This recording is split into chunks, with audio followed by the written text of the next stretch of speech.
Welcome to Skippable News, the news where you can skip to the parts you want from the menu in the description below. Watching on TV? Well, welcome to non-skippable news.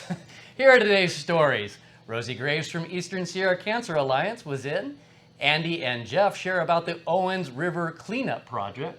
Kurt Hendricks shares the bass report and how not to be a bass turd. Barry Simpson from the Owens Valley School District is back with Chris Langley. Jimmy and I visit the Owens Valley Cruisers car show. That was fun. That was cool. Arnie Palu briefs us on the Bronco football. Stephen and Arlene from the Rural Health Clinic. Alexa with the weather. And we review the new movie, James Bond. Bum, bum, ba-da. Next week is Eastern Sierra Cancer Alliance's event. Let's go to Rosie Graves. I'm Rosie Graves. I'm with the Eastern Sierra Cancer Alliance. October is Breast Cancer Awareness Month, and that means the Eastern Sierra Cancer Alliance's 5K run fundraising event is going to take place as well. So on October the 16th at 9 a.m. at the Bishop City Park, we hope you can come out, grab a friend, and join us for this spectacular event. It's the 21st annual event, and all proceeds go to Inyo and Mono County residents. So hope to see you there. Thank you, Rosie. I had the great pleasure of meeting Jeff from the Eastern Sierra Interpretive Association and Andy from LADWP. They shared about their second annual river cleanup event. Let's go see what they had to say. My name is Adam Perez. I'm the manager of the aqueduct up here for LADWP, living in here for Bishop for the last 3 years. I'm Jeff Gabriel, the Executive Director of the Eastern Sierra Interpretive Association, and I've been the ED for 5 years. And overall, we're here today to talk about the upcoming watershed cleanup, which will be happening on October 16th up along the Upper Owens River. The overall, this is our second year doing the event. I think it's a very important, event to work towards, and we're great to partner up with ESCA, Eastern Sierra Interpretive Association, with that event. Overall, the way we see it, there's been lots of impacts, as a result of the pandemic. Obviously, our lives have changed, but also the environment has changed as well. Lots of impacts by lots of added recreational use in a lot of different areas. And we felt and partnered up with ESCA on this one is to focus in on an area that we know has been hit hard, and that is up along the Upper Owens River, basically above Crawley. And last year was a great success for us. We had a number of people that came out and helped. So this year we've expanded a little bit with regard to, besides the cleanup, we are doing a kids activity that's going to be focused on nature type related topic areas. And again, we're going to do what was very popular last year was the fly fishing demo. So we'll be doing that again as well. But we had a wonderful attendance last year, and we're really excited to be a partner with DWP to get this put on and really help clean up the area of the Eastern Sierra. Yeah, and I think that DWP, we're committed to maintaining and protecting the natural resources along the Eastern Sierra. And this event, is one of those focus points that this is our second year. We hope to continue on with our partnership with ESCA and to move this, along into, additional years. And just like Jeff mentioned, family friendly. We have the kids corner. I'm a fly fisherman, so I love that. I always bring forth the fly fishing component on the Upper Owens because that's my thing. So it always works out great. And so just logistics, so people understand kind of how this is all going to happen. It's October 16th. Not an early start because we know it's a Saturday. We don't want people to not have to start super early in the morning. So 9 a.m. is when they can basically expect to get there. And then at that point, there is a breakfast involved. And so we'll have a breakfast. And then about, let's say, 10 o'clock after the breakfast, and kind of we'll have a couple messages from DWP and from ESCA. We'll go ahead and do the hard cleaning. So about from, let's say, 10 to noon, we'll have the cleaning going on. And then at noon, lunch is provided. So we'll have a nice lunch. We'll gather around. We'll have the kids' corner activities. We'll have the fly fishing demo. And then there's also be some swag involved with the event. So I think it's a fun event. I think there's a lot of components of it that makes it fun for all families, and it's just a great thing of being expressing ourselves as good land stewards along the Eastern Sierra. Yeah, and I would just add that just as a comfort part, Most of everything is supplied, the masks, the gloves, the bags, the trash picker-uppers. So it's just really physically bringing comfortable shoes and expecting to be outside, and bring a coat if you need it. Might be a little chilly in the morning. Yep. Other than that, everything is provided. Yep, and the DWP will haul off the trash, and we'll take care of it. And we just appreciate all the volunteers that showed up last year, and we hope to have this year again the same amount or more, just to continue on with this a great partnership and great event along the Eastern Sierra, basically up in the Upper Owens watershed. The last thing I didn't mention was location. I probably should have mentioned location. So it is as you're on Benton Crossing Road, it is just north of Benton Crossing Road there.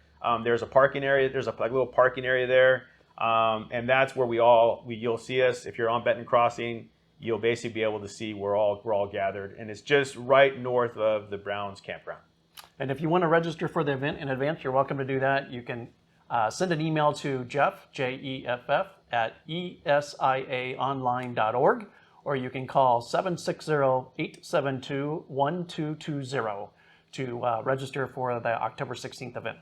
And I think just lastly, if you want to kind of look into online, you can just go to ladwpeasternsierra.com for more information on the event as well. So Barry Simpson was back in the studio this week with Chris Langley. Enjoy this interview. Hi, I'm Chris Langley, and this is Spotlight on County Schools. Today I'm talking to Barry Simpson, the superintendent of county schools, about safety projects that we are engaged in. So Barry, why don't you summarize some of the safety projects? Yeah, I will. Thanks for having me this morning, and so it's good to see you, Chris. One of the main goals that I had as I came into my first term as the Inyo County Superintendent of Schools was to help the districts work on the area of school safety. School safety is obvious concern for all of our school districts, and there is no real facility money that comes through or funds directly for school safety, but there are a lot of mandates for the schools to do certain things. And so that was an area that I thought, this is where the County Office of Education can really come in and help. And one of the key features that we saw as a need was in the area of the paging systems and being able to communicate from classrooms to the offices, to the outside areas of the school districts, of the school sites, in the corridors.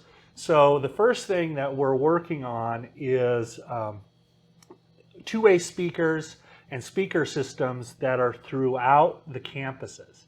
So we're very lucky to have a talented tech team with the Inyo County Office of Education. Justin Norcross and his team do an excellent job. And so we're in the process of installing these speakers that also have other features like warning lights in the event of a lockdown or other fire drill or things like that. So they're pretty high tech. The sound is very clear and loud, so it can be heard in a classroom that is actively engaged in a lesson or whatnot. So that's one of the areas that we're working on, and so we're pretty excited to see that happen. So do they work both ways? If a teacher's having so they should be issue, able to. Yeah, they can hit a button and they can contact. and that's what the school office. The school offices, yes. In addition to that, we also have already installed what we call a panic button, which is at the school sites if there is any kind of a lockdown or evacuation situation, the school offices can just hit one button and it immediately goes into an alert system. So that's installed at the schools right now. And so we are doing the speakers. Then the second area that we're doing is the video surveillance. And we're making sure that we have clear video of all the areas of each of the schools. And that helps for a number of reasons. I think it just makes our students feel a little bit safer that they know things are being seen there. keeps people on their best behavior. And if should we have a problem, we're able to go back and view the video. So would that also be for vandalism that happens at midnight? Absolutely, Yeah. Exactly. So those are some of the areas that we're doing. It's quite expensive, so I want to thank the Inyo County Board of Trustees for supporting that project.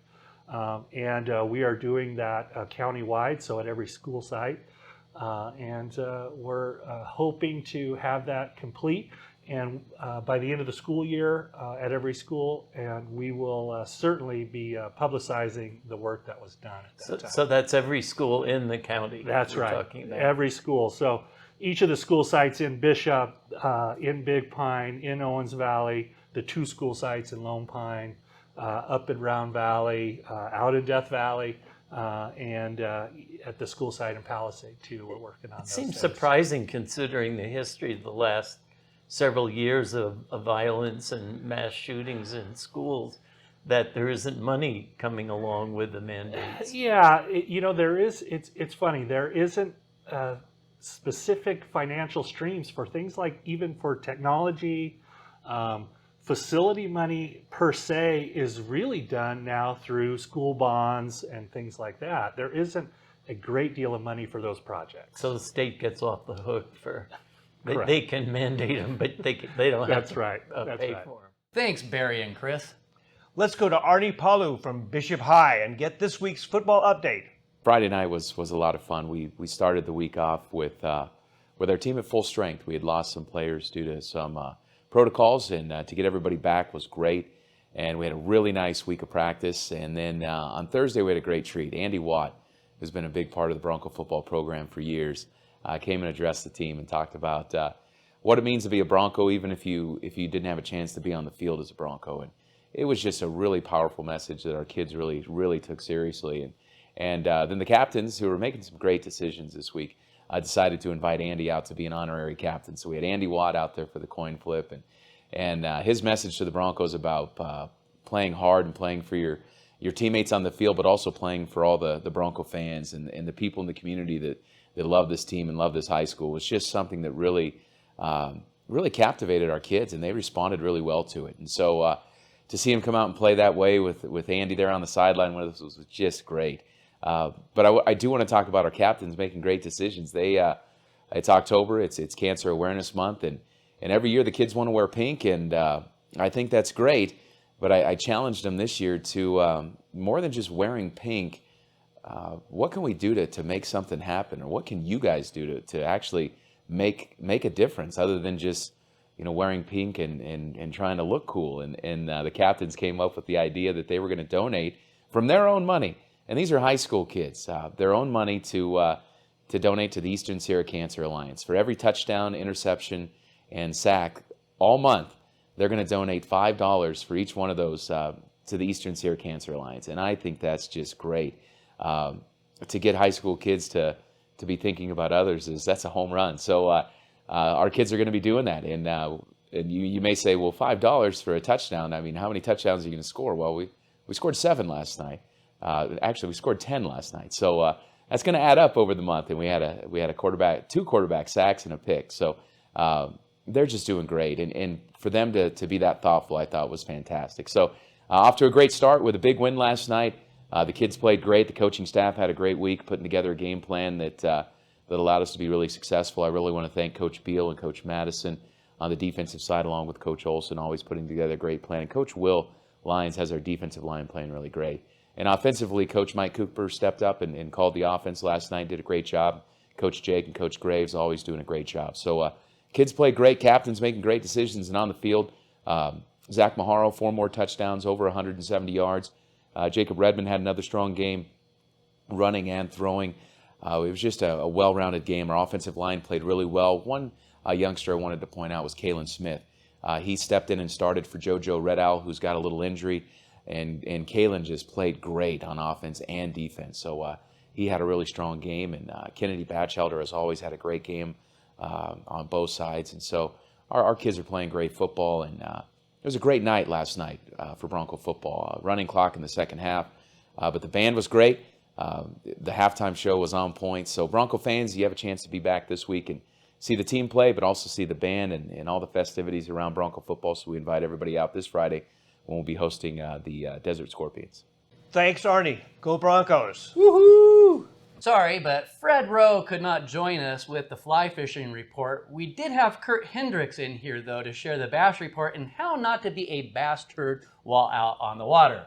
Hey, what's going on, guys? Kurt Hendricks here, Instagram InyoKurt. I'm back to talk more about bass fishing in the Eastern Sierra. Spent a lot of time on the water this week, studying the patterns, figuring out what the forage was, figuring out where they were, what they were biting, and I learned a couple things. Happy to share them with you. One of the things I learned is that the hard bait bite is back. This is something that comes with the temperature drop. So with these cold nights and colder mornings, that's when you're going to find your most productive fish with the hard baits. Now, when I say hard bait, I'm referring to crankbaits, squarebill, roundbill, deep diving, lipless, rapalas. Those kind of baits are back on. Went out and caught a few very nice fish with that crankbait along the bank of the where you're fishing. So that's really what I picked up. Like same as last week though, your tried and true Senkos, your crawfish, all of those soft plastics, Texas rigged are working as well, as they will year round. But I found most luck with going for the reaction style bite. You get that reaction bite with a crankbait. It's got that wobble. It kind of gets the fish angry and they charge at it. But yeah, that's kind of what I've noticed this week that's picked up that wasn't there in the last few weeks. So keep that in mind. The colors are very important when we're talking crankbaits. I'll go with a crawfish imitation because there are so many crawfish in the valley. That is something that's also productive year-round to imitate. That color scheme, your reds, your browns, anything that kind of looks like a crawfish is very important. Something else that I've kind of realized, early morning, there's still a topwater bite. So your whopper ploppers, your frogs, those will be very productive as well between the hours of 6 and 8 a.m. Throughout the day, though, I would go with a hard plastic or a soft plastic. That's about it for your tips today. Thanks for tuning in. Once again, my name's Kurt, Instagram InyoKurt. Thank you so much. Have a nice day. So I'm going to give you a few tips. How not to be a bass turd. Kind of just want to go over etiquette because I feel as if that's very important if you're going to be an angler out here. One thing that really, I'm really passionate about and I think is very important is to practice catch and release fishing.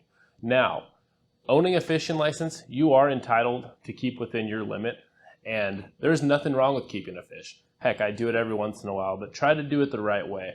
And what I mean by that is, especially for bass, the Eastern Sierra does not do any pond surveys. Bass are not stocked. We don't know how many of what size are in our bodies of water. Sure, we can make an educated guess, but reasons people would typically keep bass consist of pond management.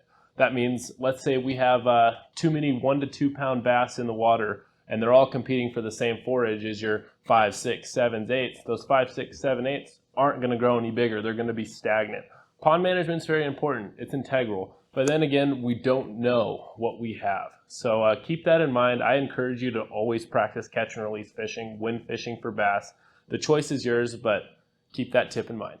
Hi, this is Fred Rowe from Sierra Broad Dot Fly Fishing Guide Service. I've been teaching, guiding, writing, and lecturing in the Eastern Sierras on fly fishing since 1979. Let's get to this week's fly fishing report. Hot Creek Interpretive Site still continues to have great morning hatches of tricos, caddis, and blue-wing olives.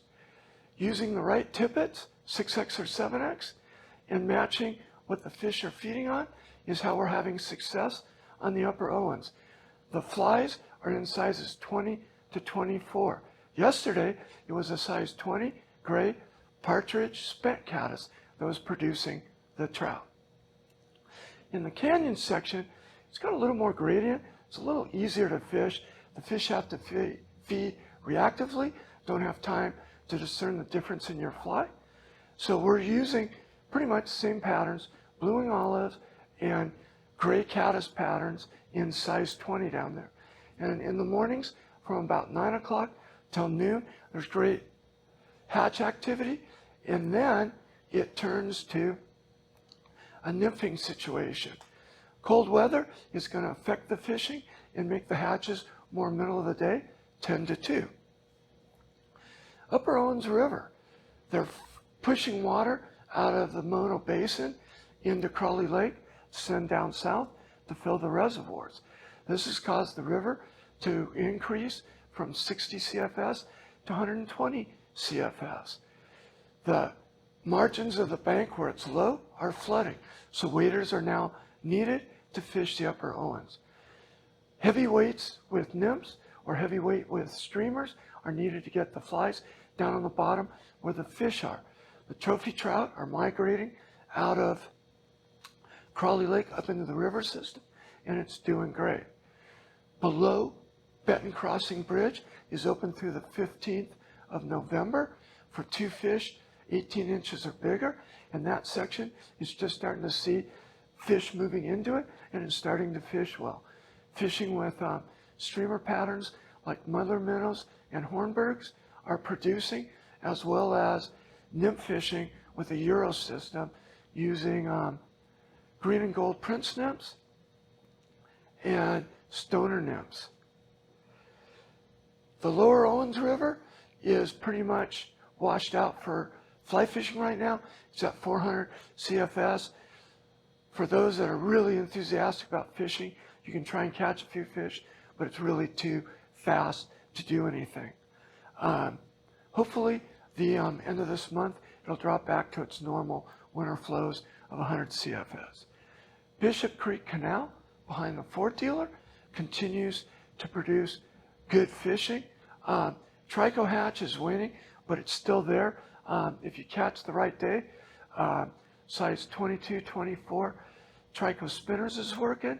After about 10 o'clock, I switch over to fish a dry dropper with an Adams parachute and either a gold ribbed hair's in a size 16 or a pheasant tail nymph in a size 20. That's been this week's fly fishing report, brought to you by Sierra Bright Dot Fly Fishing Guide Service. We can be found on Facebook or Instagram. Bond. James Bond. What a movie. Here's a brief clip of our movie review. Now your enemy is my enemy. His name is Sefin. And what does he want?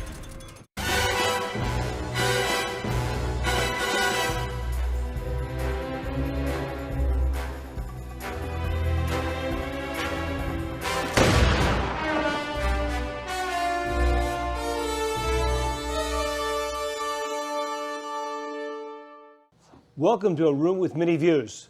Today we have Chris Langley, Bill Snyder, and Jimmy T. Today we watched No Time to Die. Chris, did you enjoy this movie? I did. Bill, did you enjoy this movie? Yes, I did. Mr. Bond, did you enjoy this movie? Chris, would you see this movie again? He said yes already. Would you see this movie again? Yeah, I would have to make sure I had all the plot twists and turns and stuff. Bill, would you see this movie again? I think I would, yes. I'm not as enthralled with the movie as I think you are, but that's okay. And to the man behind the camera, the man with no name, would you see the movie again? I'm going to have to see the movie again, and yes, I would own it, Jimmy. Chris, would you own this movie? I doubt it, but who knows? Bill, would you own this movie? A 99-cent download, yes. Probably when I get the 100 Years of James Bond collection, I would own this movie. Now then, I would like to say that this is a highly entertaining movie. It's one of the best Bond movies ever made. It's almost lyrical. There's actually a plot. There's more subtlety in the performances. Daniel Craig is outstanding, and I was not a Daniel Craig fan to begin with. Ralph Fiennes does a great job as well, and the rest of the cast and characters are really good. Rami Malek makes one of the best bad guys ever. Freddie Mercury, he's nothing compared to this performance. No, he's not. Chris, what did you think about today's movie? I thought it was really good. I thought it was well filmed and well written and well acted, and it did have a plot. And I kept up with most of the plot. Sometimes it's a little overwhelming. So I really liked it. It was kind of science fiction-y and warning about the future and what's going to happen to us all, because some of those things are scary and real. So I enjoyed it that way. You know what I kept thinking about a lot, particularly in the first half of the movie, is how choreographed it was. It was almost like a violent ballet. It just seemed so fluid, and it was really beautiful to just watch, if you don't mind seeing people blown up all the time or shot or anything like that. What do you think, Bill? Well, I agree with Chris's statement. I mean, he's the man. I'm going to agree with Chris. But it brought to mind the Hitman's Bodyguard, kind of the scene, the chasing towards the end, where they're in the Amsterdam and the canals and all that. Just the beautiful choreography, the blood and the guts and the everything. But it was done well.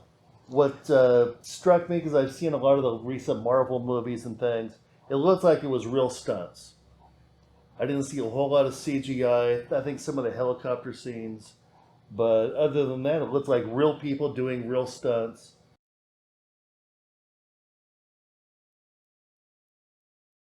Now it's time to join our intrepid weather reporter, Alexa, as her report beams in from wherever she may be this week. Alexa, what's the 7-day weather report? God only knows where she's at. In Bishop for the next 7 days. Thursday, 77 degrees Fahrenheit and intermittent clouds. Friday, 67 degrees and thunderstorms. Saturday, 65 degrees and mostly sunny weather. Sunday, 73 degrees and lots of sun. Monday, 61 degrees and mostly sunny weather. Tuesday, 58 degrees and mostly sunny weather. Wednesday, 66 degrees and lots of sun. Did she say showers? She said showers. What does that mean? I've never heard I don't that know. word. Being out here in California in the West, I don't understand. I mean, maybe she's trying to tell you that it's the day for us all to shower. Was it Saturday? I'm not sure. I'm Robert Dowers. I'm at the Bishop Owens Valley Car Club car show. This is a 1969 Chevy K20. It's got military axles, 383 stroker engine. Pretty nice, clean truck. That Falcon over there is a pretty cool car. Yeah, there's some nice rigs here. Yeah. Okay, my name is Steve Shipley, and I live in Crowley Lake. And this is a 64 Falcon Sprint with a 408 stroker motor in it and complete resto mod. I've had the car since 1979, and finally it's got its upcomings. Got to rebuild it and everything, so yeah. It's only got 500 miles on it, so I just got it back from the builder. Wow. And it's a lot of fun to drive, and yeah, enjoying it. Hi, I'm Lynn Patterson. I'm from Paradise, California. This is a 32 Ford and built by Roy Brizio in San Francisco. We drive them. We've never been to this show before, but we've sure come back. 454 big block Chevrolet with a 671 GMC blower and 2 4s, making about 700 horsepower. It's got a Halbrand quick change rear end, and it's geared for highway, and good solid driver all day long at 70 miles an hour. Thank you for watching this week's edition of Skippable News. I was Jason Brown. Jimmy T. I'm still Bill Snyder. And he will be. And you're not. And you're not. Who did that? Chevy Chase. Chase. Yeah, Chevy Chase. And you're not. Anyway, thank you for watching. We'll see you next week.